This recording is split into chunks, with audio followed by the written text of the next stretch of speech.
3 people are dead, 3 others went missing, or rather, excuse me, they were sent to the hospital after a listeria bacteria was found in milkshake that was sold at the Frugals restaurant in Tacoma. Now, according to the State Department of Health, the bacteria was found on ice cream machines at the restaurant on Pacific Avenue. The restaurant stopped using its ice cream machines on August 8th, but that listeria can make people sick up to 70 days later. And in fact, Dr. Brad Perkins joining us live now for more on who is at risk here and when you should be calling a doctor. Thank you for being here with us today. Certainly. Most people, when they are exposed to this bacteria, don't get sick. But there are several populations that are at high risk, and those are older adults, and particularly those adults that have immunocompromising conditions such as cancer or taking steroids, and also pregnant women.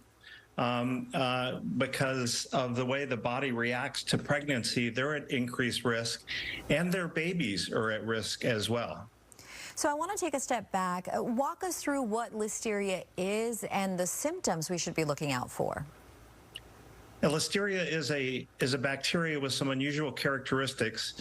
It broadly contaminates our food supply.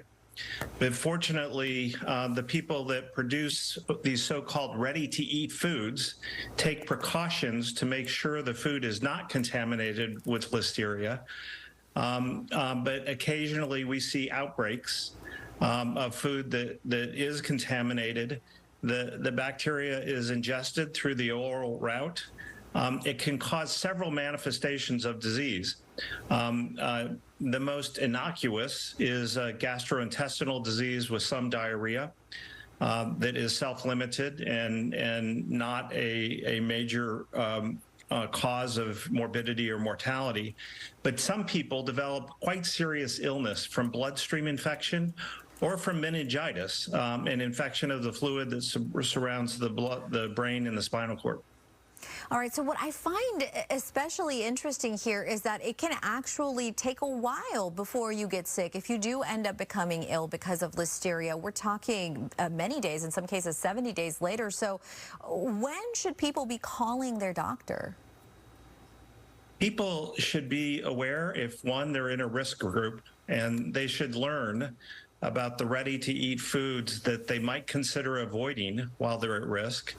Those foods include, in many cases, deli meats are high risk, cheeses, particularly cheeses that contain any unpasteurized milk products, and soft cheeses are a particular risk.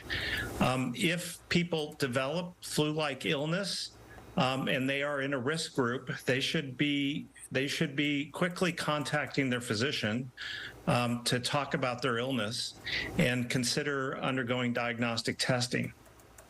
Dr. Perkins, thank you so much for joining us. We appreciate your insight in this. Absolutely, my pleasure.